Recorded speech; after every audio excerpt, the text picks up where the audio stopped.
할렐루야. 주 예수님 은혜 안에서 평안하셨습니까? 요한계시록 1장 7절인데요.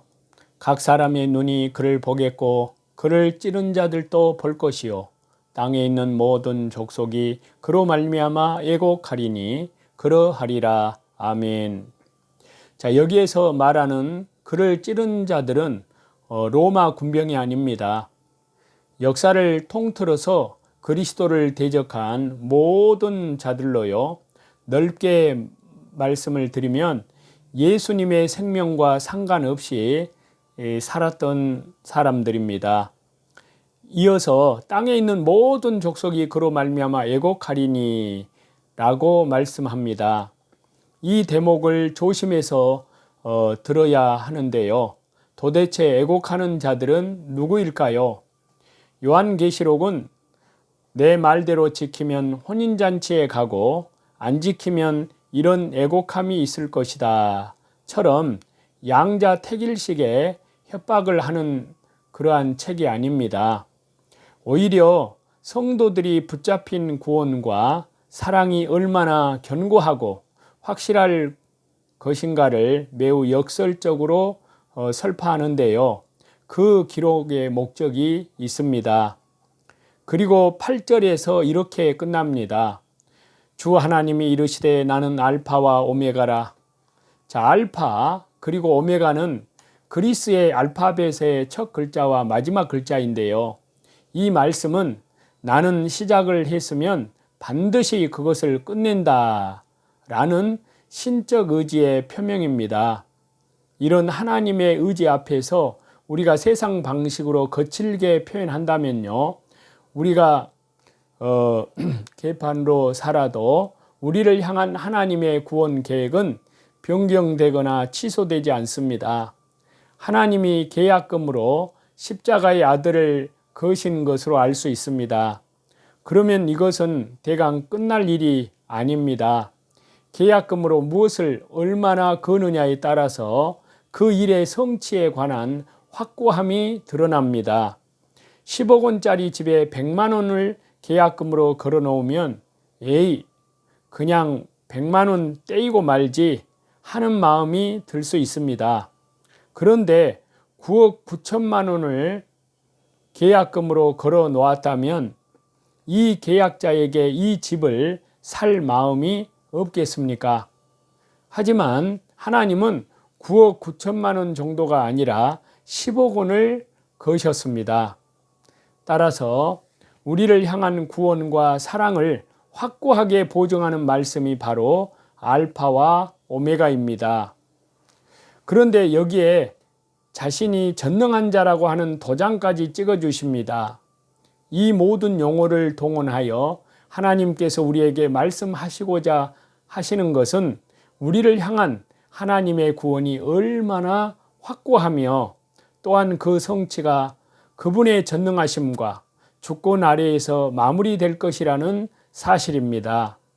우리의 수준과 조건 그리고 형편에 아무 상관없이 이 일을 그분이 이루어 가실 것임을 선언하시고자 하는 것입니다. 바로 요한계시록은 이것을 말하고자 하는 것입니다. 요한계시록을 읽을 때마다 우리 영혼의 감각과 눈이 새롭게 열리도록 읽는 기초를 다져야 하는데요. 영혼의 세포가 새롭게 열려서 새하늘과 새 땅이 우리 안에 밀려 들어와야 하는데요. 요한계시록은 이러한 사랑을 보여주는 하나님의 연애의 편지입니다. 이 편지를, 이 말씀을 읽는 우리 모두에게 일상에서 그리스도의 십자가를 주목하고 승리하는 은혜가 임할 것입니다. 우리가 서신서에 보면 사도 바울은 자신을 소개할 때 사도된 바울 같이 반드시 직함을 넣었습니다. 그러나 사도 요한은 자신이 사도인데도 그렇게 소개하지 않았습니다. 그래서 요한계시록 1장 9절에 보면은 너희 형제라는 표현을 보면 이 편지를 받는 사람들과 요한은 이미 오래전부터 친숙한 관계였음을 알 수 있는데요. 우리는 일상에서 자주 만나는 사람에게 저 무슨 일을 하는 아무개입니다 라고 소개하지 않습니다. 이와 같은 맥락으로 직책을 적지 않은 것입니다. 그래서 요한계시록 1장 9절을 보시면요. 나 요한은 너희 형제요 예수님의 환난과 나라와 참음에 동참하는 자라. 하나님의 말씀과 예수님을 증언하였으므로 말미암아 밤모라 하는 섬에 있었더니. 자, 이 말씀은요 조금 애매하게 표현되어 있어서 어렵게 보이지만요 그렇지 않습니다. 하나님 나라의 백성이 된 자들에게 그 나라의 백성으로 살아갈 때 필요한 두 가지 방식의 과정이 따른다는 말인데요. 그 두 가지는 바로 환난과 인내입니다. 단군의 참성단의 역사적인 의미를 좀 살펴보려고 하는데요. 서구보다 훨씬 앞섰다는 것입니다.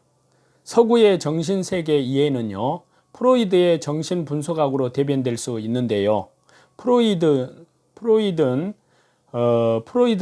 정신분석학은 3차원 수준에서 머뭅니다. 프로이드 정신분석학은 이드에고, 슈퍼에고로 정리가 되는데요.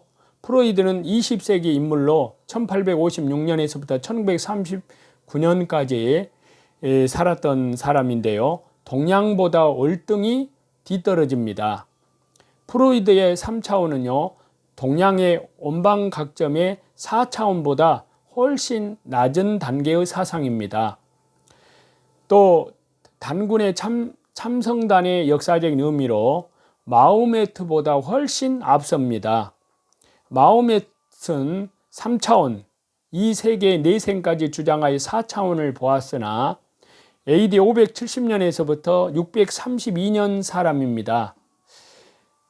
BC 2000년 전으로 거슬러 올라가 이미 4차원을 단군의 참성단에 형상화한 단군이 훨씬 앞섭니다. 또한 단군의 참성단의 역사적인 의미로요, 석가모니와 공자보다 훨씬 앞선다는 사실입니다.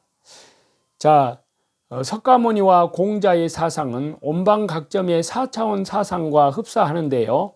그러나 석가는 BC 563년에서부터 BC 483년까지, 공자는 BC 552년에서 BC 479년 사람들입니다. 이들보다 단군이 훨씬 앞섭니다. 아브라함의 번제가 드려진 모리아산에서 하늘이 열렸으면 한국의 단군은 만이산에서 하늘이 열렸습니다. 그냥 넘어갈 사건이 아닙니다. 이 둘의 연대가 비슷한 것은요, 의미심장한 일인데요.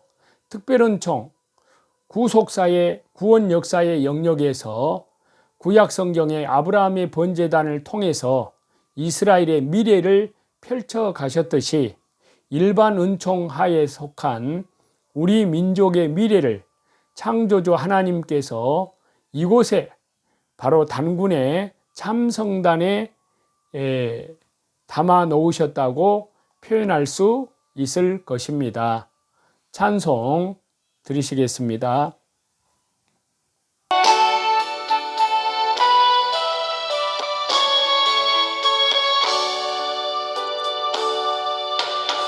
하늘의 거룩한 영광의 하나님, 온 땅에 충만한 존귀하신 하나님, 생명과 빛으로 지혜와 권능으로 언제나 우리를 지키시는 하나님,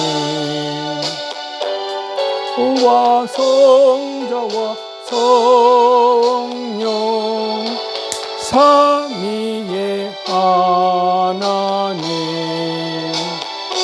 우리 예배를 받아주시고 소서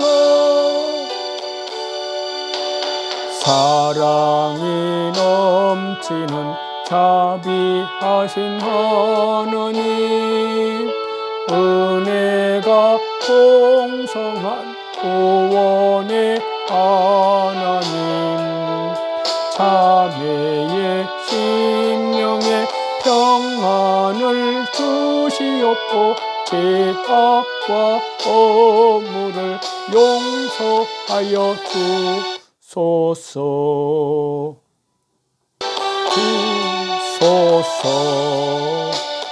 찬송과 영광과 생명, 구원의 하나님, 우리 예배를 받아주시옵소서.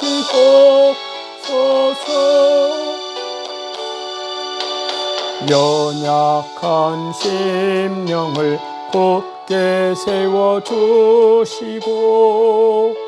우둔한 마음을 지혜롭게 하시고,